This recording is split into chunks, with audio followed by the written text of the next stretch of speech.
Hey guys, hope you're all doing well. So one more important topic, కొంచెం exciting topic also. Olive ridley turtle గురించి అంటే ఒక సముద్రపు తాబేలు ఆలివ్ రిడ్లీ టర్టిల్. దాని గురించి వీడియోలో చూసుకుందాం. దాని కన్జర్వేషన్‌లో ఫారెస్ట్ డిపార్ట్‌మెంట్ ఎలాంటి రోల్ ప్లే చేస్తుందో అది కూడా నేను ఈ వీడియోలో చెప్తా. వీడియో ఎండింగ్ వరకు చూడండి. మంచి ఎక్సైటింగ్ పాయింట్స్ కూడా మీకు దొరుకుతాయి. So yeah! Olive ridley turtle దానికి ఆ పేరు ఆలివ్ అని ఎలా వచ్చిందంటే దాని క్యారపేస్ అంటే దాని షెల్ ఏదైతే ఉందో అది ఆలివ్ కలర్‌లో ఉంటుంది. సో అందుకనే దానికి ఆలివ్ రిడ్లీ టర్టిల్ అనే పేరిచ్చారు. సీ టర్టిల్స్‌లో చూసుకుంటే అంటే సముద్రపు తాబేలులో చూసుకుంటే ద స్మాలెస్ట్ వన్ ఏంటంటే అది olive Ridley turtles. It is the smallest of all the sea turtles అన్నమాట. ఇది కార్నివోరస్ అంటే బోత్ వెజ్, నాన్ వెజ్ 2 తింటది. సో ఇది ఎక్కువ సముద్రంలో ఉంటుంది కాబట్టి ఎక్కువగా దేన్ని తింటుంది, దేన్ని ఫీడ్ చేస్తుందంటే జెల్లీ ఫిష్, చిన్న చిన్న ష్రింప్స్, క్రాబ్స్, ఆహ్, స్నేయిల్స్ ఇలాంటి మొలస్కస్, చిన్న చిన్న ఫిష్, వాటి తాలూకు గుడ్లు అవి కూడా ఎక్కువగా తింటుంది. మన ఆంధ్రప్రదేశ్ ముఖ్యంగా చూసుకుంటే ఈ కోస్ట్‌లో నార్త్ ఆంధ్రప్రదేశ్ సీ కోస్ట్ సముద్రపు తీరం చూసుకుంటే మనం 4 రకాల సముద్రపు తాబేళ్లు చూడగలం. ఒకటి ఇది ఆలివ్ రిడ్లీ టర్టిల్, ఇంకోటి hawksbill turtle, green sea turtle, leatherback turtle. ఈ 4 రకాల సీ టర్టిల్స్‌ని మనం చూడొచ్చనమాట. వీటి యొక్క నెస్టింగ్ అంటే గుడ్లు పెడతాయి గదా! దాని గురించి చూసుకుందాం. ఇదేంటంటే వింటర్‌లో ఇండియా కోస్ట్‌కి మైగ్రేట్ అవుతాయన్నమాట. ఈ టర్టిల్స్ ఆలివ్ రిడ్లీ టర్టిల్స్ ముఖ్యంగా ఈస్టర్న్ కోస్ట్‌కి మైగ్రేట్ అయ్యి నెస్టింగ్ అనేది చేస్తది. ఇవి మాస్ నెస్టింగ్ చేస్తాయన్నమాట. యావరేజ్‌గా 100 ఎగ్స్ పెడతది ఒక్కొక్క టర్టిల్. ఈ మాస్ నెస్టింగ్ ఈ tropical, sub tropical, sea coast సముద్రపు తీరాల్లో ఈ మాస్ నెస్టింగ్ చేస్తది కదా! దానికి ఒక వర్డ్ అంటారు. యారిబడాస్. సో ఎగ్జామ్‌లో యారిబడాస్ ఏఆర్ఆర్ఐబిఏడిఏఎస్ ఈ వర్డ్ ఇచ్చి దేనికి సంబంధించింది అని అడిగితే వెంటనే మీరు గుర్తుపట్టాలి. నెస్టింగ్, మాస్ నెస్టింగ్‌కి సంబంధించి అని. సో ఇంపార్టెంట్ ఇవి ముఖ్యంగా కొన్ని కంట్రీస్‌లో ఈ olive Ridley turtles mass nesting మనం చూడగలం. అందులో ఒకటి మన ఇండియా, ఇంకోటి మెక్సికో, కోస్టారికా, నికార్గువా. సో ఈ 4 కంట్రీస్‌లో మాస్ నెస్టింగ్ అనేది మనం చూడగలం ఈ ఆలివ్ రిడ్లీ టర్టిల్స్‌ది. మన ఇండియాలో ఇంపార్టెంట్ సైట్స్ నెస్టింగ్ సైట్స్ ఏంటంటే ఒడిస్సాలో గహీర్మాత మెరైన్ శాంక్చురీ, ఇంకోటి రుషికుల్య, రూర్కే కోస్ట్. ఈ 2 కోస్ట్‌లో మనం ఎక్కువగా చూడొచ్చనమాట ఈ ఆలివ్ రిడ్లీ టర్టిల్స్ నెస్టింగ్ అనేది. చాలా గహీర్మాత ఈ మెరైన్ శాంక్చురీ దగ్గర అయితే అవి చాలా చాలా ఆలివ్ రిడ్లీ టర్టిల్స్ ఒకేసారి వచ్చేసి కోస్ట్ మొత్తం ఎగ్స్ పెట్టేస్తూ ఉంటాయి. Because it feels very safe. ఎందుకంటే అవి ఎక్కువ రివర్ మౌత్స్, ఎస్చురీస్ అలాంటి ప్లేసెస్‌ని చూజ్ చేసుకుంటాయన్నమాట నెస్టింగ్‌కి. మేబీ అందుకనే గహీర్మాత మెరైన్ శాంక్చురీ దగ్గర వన్ ఆఫ్ ద రీజన్ అక్కడ వచ్చి నెస్టింగ్ పెట్టడానికి. సో ఇండియాలో అవి. ఈ సీ టర్టిల్స్ జెండర్ అంటే మేలా, ఫీమేలా అనేది ఎగ్ మేల్ అవుతదా, ఫీమేల్ అవుతదా అనేది సాయిల్ టెంపరేచర్ మీద డిపెండ్ అయి ఉంటది.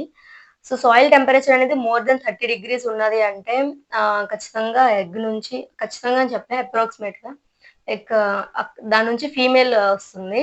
లెస్ దెన్ 27 డిగ్రీస్ సెంటిగ్రేడ్ ఉంది అంటే దాని నుంచి మేల్ వస్తుంది. ఇది సైంటిస్టులు some after some theory test చేసిన తర్వాత వాళ్ళు చెప్పారనమాట. Olive ridley turtle average wait వచ్చి 35-45 కేజీ వెయిట్ ఉంటుంది. దాని సైజ్ 28 ఇంచెస్ దాని సైజ్ అనేది ఉంటుంది.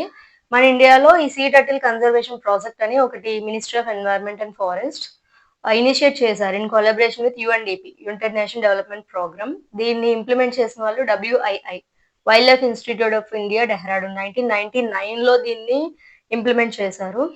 మన ఇండియాలో 10 కోస్టల్ స్టేట్స్‌లో దీన్ని ఇంప్లిమెంట్ చేశారనమాట. ఆలివ్ రిడ్లీ టర్టిల్స్ దాని యొక్క నెస్టింగ్ గురించి, వాటి యొక్క నెస్టింగ్ హ్యాబిటాట్స్‌ని కాపాడడం వీటి గురించి ఈ ప్రాజెక్ట్‌ని తీసుకొచ్చారు.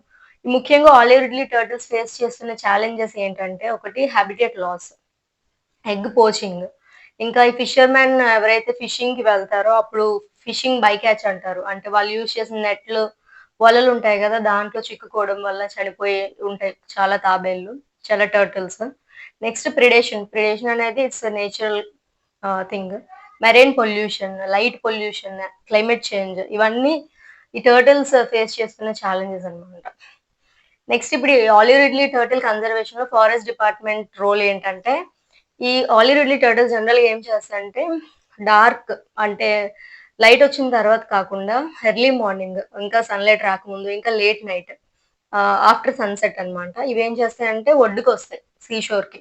వచ్చి ఎగ్స్‌ని పెడతాయి. ఎలా పెడతాయంటే చాలా దాని తోక ఏదైతే ఉందో దాంతో గొయ్య ఫుల్లు చాలా లోపలికి గొయ్య తీసి దాంట్లో ఎగ్స్ అనేది పెట్టి మళ్ళీ ఆ గోతిని కప్పేసి ట్యాప్ చేసి ఎళ్తది. సో, ఇది ఇప్పుడు దానికి చాలా వరకు ఆ ఎగ్స్‌ని మనం కన్సిడర్ చేయలేం. ఒకవేళ అలా ఓపెన్‌లోనే ఉంచేస్తే. ఎందుకంటే డాగ్స్ తిరుగుతాయి, నక్కలు తిరుగుతాయి, గ్రద్దలు ఇవన్నీ తినేవచ్చు. కాబట్టి ఫారెస్ట్ డిపార్ట్‌మెంట్ వాళ్ళు ఏం చేస్తారంటే, టర్టిల్ వాచర్స్ అని ఉంటారు మనకి. వాళ్ళు ఎర్లీ మార్నింగ్ వెళ్తారనమాట. ఎర్లీ మార్నింగ్ ఇంకా లేట్ నైట్ వెళ్ళి ఈ టర్టిల్ ఎక్కడెక్కడైతే టర్టిల్ అనేది సముద్రంకొచ్చేటప్పుడు సాండ్ కాబట్టి అడుగులు మనకి కనిపిస్తూ ఉంటాయి. అది ఒక వేలో వస్తది. ఎగ్స్ పెట్టి ఇంకో వేలో అలా వెళ్ళిపోతది. సో, ఆ అడుగుజాడలన్నీ చూసుకొని వెళ్ళి, ఎక్కడైతే అది పెట్టిందో ఆ గొయ్య తీసి ఇదేంటంటే మళ్ళీ మైగ్రేట్ చేయాలి ఎగ్స్ అక్కడి నుంచి తీసుకొస్తారు. వితిన్ 3 అవర్స్ అది గుడ్లు పెట్టిన 3 అవర్స్ లోపే ఆ ఎగ్స్ అనేవి కలెక్ట్ చేసి సేఫ్ ప్లేస్‌కి తీసుకురావాలి. ఆ సేఫ్ ప్లేస్ ఏంటంటే టర్టిల్ హ్యాచరీస్ అని కన్‌స్ట్రక్ట్ చేస్తారు. కొన్ని స్టేట్స్‌లో పర్మనెంట్ హ్యాచరీస్ ఉంటాయి. కొన్ని స్టేట్స్‌లో టెంపరరీ.